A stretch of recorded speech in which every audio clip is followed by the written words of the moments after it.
Existem enfermidades que são atuações demoníacas, diabólicas, são influências satânicas que colocam enfermidades. Queridos irmãos, a paz do Senhor, hoje nós iremos ler Mateus, capítulo 12, conforme de costume, vamos fazer uma oração para iniciar a leitura. Senhor nosso Deus e nosso Pai, muito obrigado por esse momento na Tua presença. Pai, eu te peço, nos dê entendimento, sabedoria, compreensão e a revelação da Tua palavra, através do Espírito Santo. Em nome de Jesus nós oramos, te pedindo e agradecendo. Amém. Mateus capítulo 12. Jesus é Senhor do sábado. Por aquele tempo, num sábado, Jesus passou pelas searas. Estando os seus discípulos com fome, começaram a colher espigas e a comer. Os fariseus, vendo isso, disseram a Jesus: Olhe, os seus discípulos estão fazendo o que não é lícito fazer num sábado. Mas Jesus lhes disse: Vocês não leram o que Davi fez quando ele e seus companheiros tiveram fome? Quando entrou na casa de Deus e comeram os pães da proposição, os quais não era lícito comer nem a ele nem os que estavam com ele, mas exclusivamente aos sacerdotes? Ou vocês não leram na lei que aos sábados os sacerdotes no templo profanam o sábado e ficam sem culpa? Pois eu lhes digo que aqui está quem é maior do que o templo. Mas, se vocês soubessem o que significa quero misericórdia e não sacrifício, não teriam condenado inocentes, porque o Filho do Homem é Senhor do sábado. O homem da mão ressequida. Tendo Jesus saído dali, entrou na sinagoga deles. Achava-se ali um homem que tinha uma das mãos ressequida. Então, a fim de o acusar, perguntaram a Jesus: É lícito curar no sábado? Ao que lhes respondeu: Quem de vocês será o homem que, tendo uma ovelha e num sábado esta cair numa cova, não fará todo o esforço para tirá-la dali? Ora, quanto mais vale um homem do que uma ovelha? Logo, é lícito nos sábados fazer o bem. Então Jesus disse ao homem: Estenda a mão. O homem estendeu a mão e ela foi restaurada e ficou sã como a outra. Mas os fariseus, saindo dali, conspiravam contra ele, procurando ver como o matariam. Mas Jesus, sabendo disto, afastou-se dali e muitos o seguiram, e a todos ele curou, advertindo-lhes, porém, que não o expusessem à publicidade. Isso aconteceu para se cumprir o que foi dito por meio do profeta Isaías: Eis aqui o meu servo que escolhi, o meu amado, em quem a minha alma se agrada. Farei repousar sobre ele o meu espírito, e ele anunciará juízo aos gentios. Não entrará em discussões, nem gritará, nem fará ouvir nas praças a sua voz. Não esmagará a cana quebrada, nem apagará o pavio que fumega, até que faça vencedor o juízo. E no seu nome os gentios colocarão a sua esperança. Jesus e Beelzebul. Então trouxeram a Jesus um endemoniado, cego e mudo. Jesus o curou, e o homem passou a falar e a ver, e toda a multidão se admirava e dizia: Não seria este, por acaso, o filho de Davi? Mas os fariseus, ouvindo isso, diziam: Este não expulsa demônios, senão pelo poder de Beelzebul, o maioral dos demônios.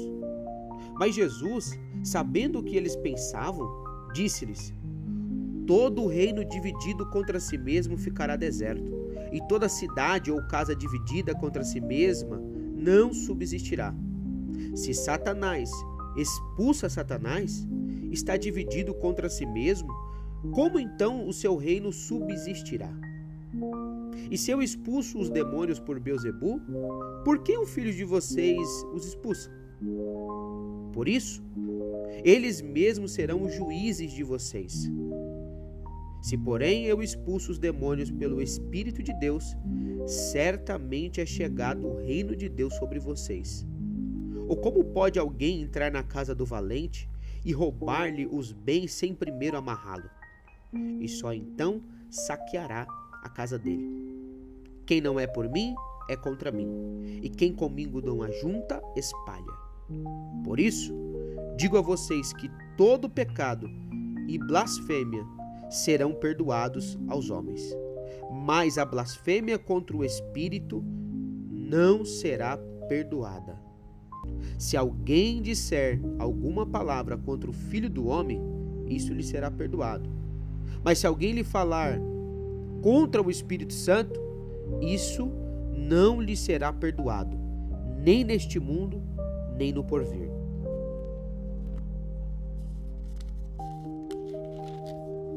As árvores e os seus frutos. Tornem a árvore boa, e o seu fruto será bom. Ou tornem a árvore má, e o seu fruto será mau. Porque pelo fruto se conhece a árvore. Raça de víboras, como vocês podem falar coisas boas sendo maus?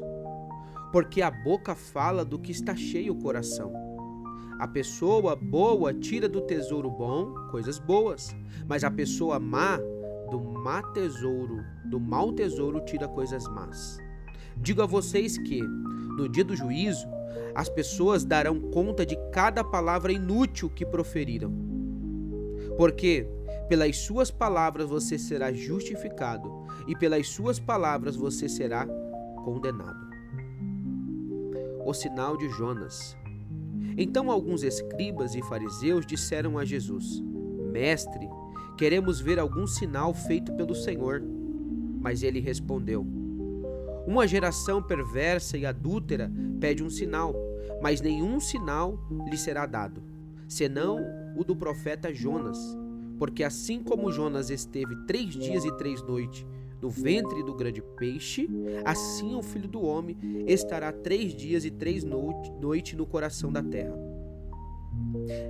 Ninivitas se levantarão no juízo com esta geração e a condenarão, porque se arrependeram com a pregação de Jonas. E aqui está quem é maior do que Jonas. A rainha do sul se levantará no juízo com esta geração e a condenará, porque veio dos confins da terra para ouvir a sabedoria de Salomão. E aqui está quem é maior do que Salomão. Quando o espírito imundo sai de uma pessoa, anda por lugares áridos, procurando repouso, porém não encontra. Por isso, diz: Voltarei para minha casa de onde saí. E, voltando, ele a encontra vazia, varrida e arrumada. Então vai e leva consigo outros 7 espíritos, piores do que ele, e entrando, habitam ali. E o último estado daquela pessoa se torna pior do que o primeiro. Assim também acontecerá a esta geração perversa. Enquanto Jesus ainda falava ao povo, eis que a mãe e os irmãos dele estavam do lado de fora, procurando falar com ele. E alguém lhe disse: A sua mãe e os seus irmãos estão lá fora e querem falar com o Senhor. Porém Jesus respondeu ao que lhe trouxe o aviso: Quem é minha mãe e quem são meus irmãos? E estendendo a mão para os discípulos disse: Eis minha mãe e meus irmãos. Portanto, aquele que fizer a vontade do meu Pai Celeste, esse é meu irmão, minha irmã e minha mãe.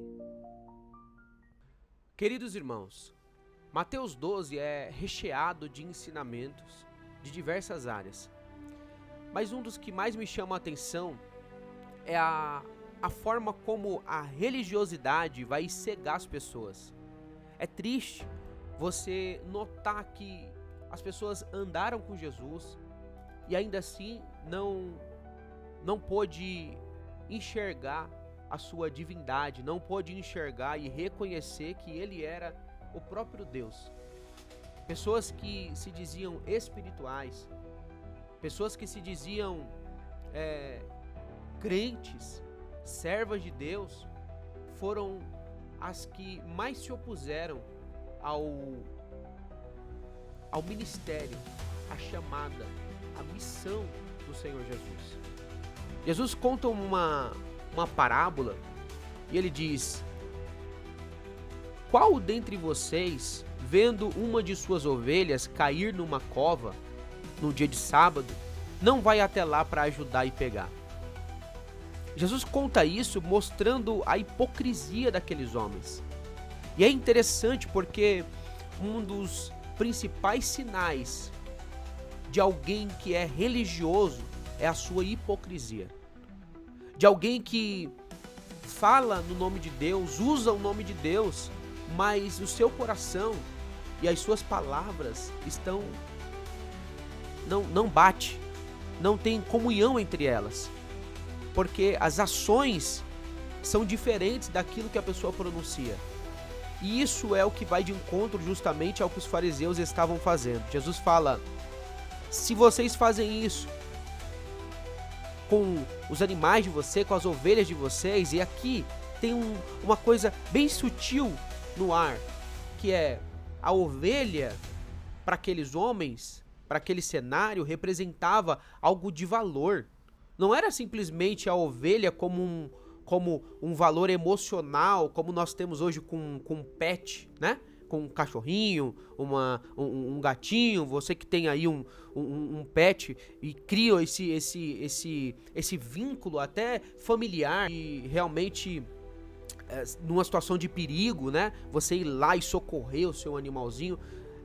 Não, aqui é sutil, porque a ovelha representa algum tipo de sustento, principalmente por conta da sua lã, né? A lã da ovelha ela era comercializada, vendida, e isso dava grandes lucros. Então, quando Jesus fala assim: olha, qual de vocês que vendo uma ovelha cair, uma de suas ovelhas, você não vai, sendo dia de sábado, você não vai ajudar, você não vai socorrer? Imagina um ser humano. Ele fala: será que o ser humano não vale mais do que uma ovelha? E após demonstrar a hipocrisia deles dentro da própria palavra, aí sim entra esse momento em que ele chama aquele homem que tinha as mãos ressequidas ou a mão mirrada. Uma de suas mãos era mirrada, né? Pede para ele estender a mão. E naquele instante, quando Jesus libera aquela palavra, isso é muito forte, porque mostra o poder da palavra do nosso Senhor, o poder da palavra de Cristo. Quando ele libera uma palavra, bastou ele dizer: estenda a sua mão. Algo aconteceu quando aquele homem estendeu a mão, a sua mão que estava mirrada, doente, porque ele nem podia estar ali. Não era permitido estar ali na sinagoga, no lugar de ensinamento, uma espécie de igreja hoje. Naquela época, se você tinha algum tipo de enfermidade ou algum tipo de deficiência física, você tinha que ficar excluído. Você não podia participar dos cultos. E aquele homem está com a sua mão escondida, acanhado, se sentindo excluído.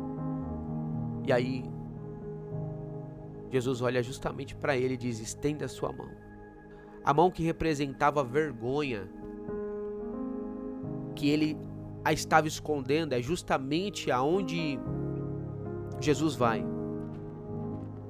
Jesus é aquele que vai nos lugares, nos locais aonde nós queremos esconder. Sabe? A mão daquele homem estava escondida.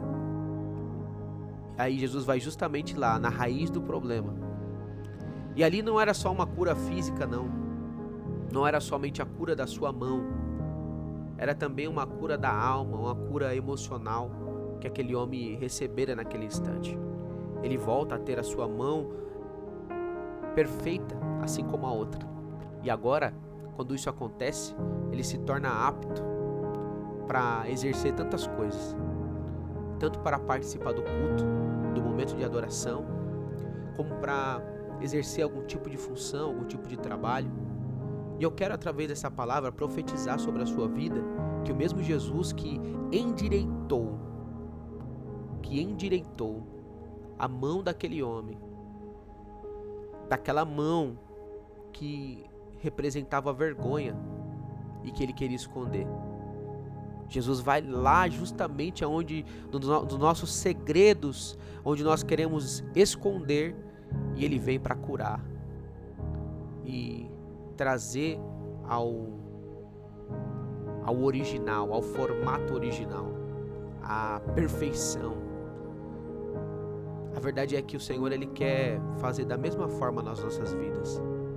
E hoje Ele quer entrar na sua vida e tocar justamente naquilo que você tem vergonha, que você esconde, que você não quer que os outros vejam, que tem sido até um impedimento para você adorar, para você entrar e estar no culto. Essa mão mirrada que está escondida, o Senhor está falando: estende ela agora, meu filho.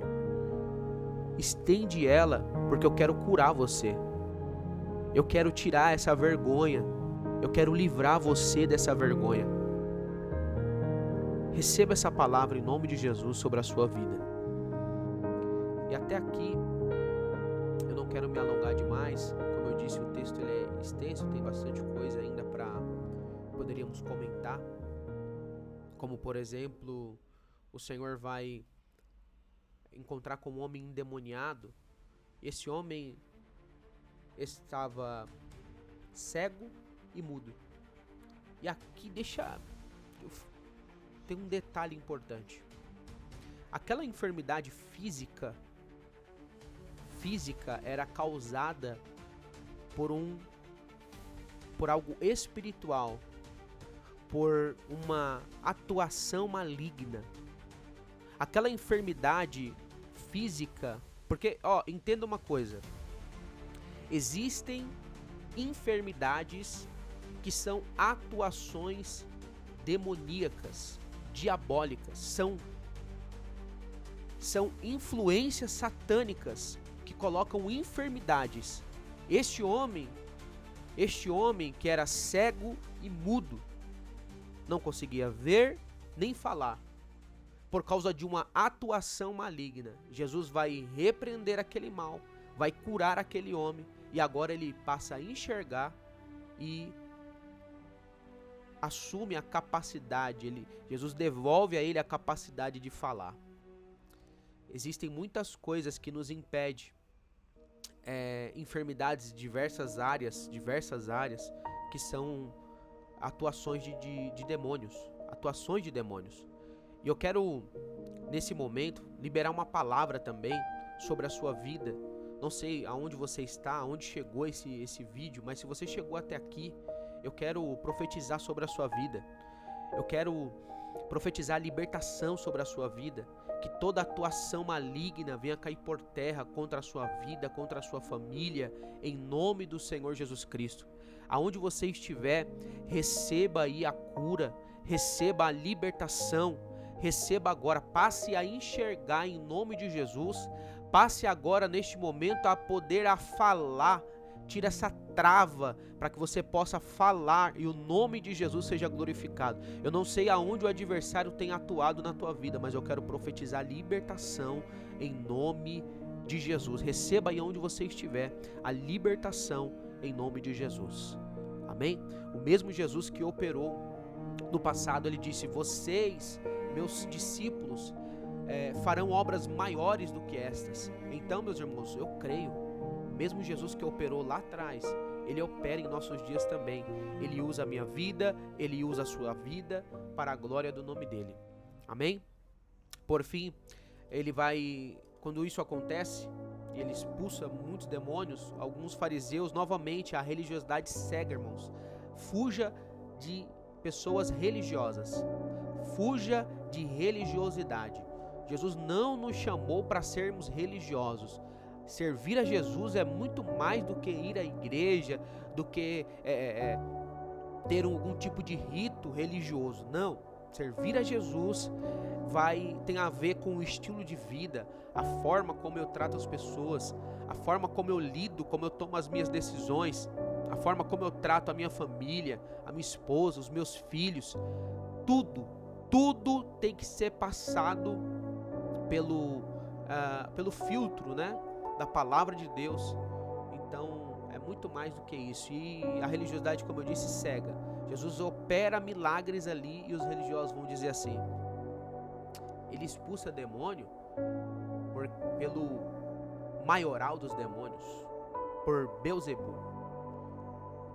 E ele diz, aí Jesus, conhecendo isso, vai responder eles: como que eu expulso demônios? Como que Satanás expulsa Satanás? É um demônio expulsando um demônio? Como assim? É triste isso, porque acontece até em nossos dias. Pessoas que, sem cuidado algum, e aqui eu tenho que abrir um parênteses, porque eu sei que existe, infelizmente, existe uma bagunça no meio gospel, no meio da igreja, pessoas que usam o nome de Deus em vão, que manipula situações, e isso vai também de uma forma muito satânica, diabólica, para o quê? Para descredibilizar as obras de Deus.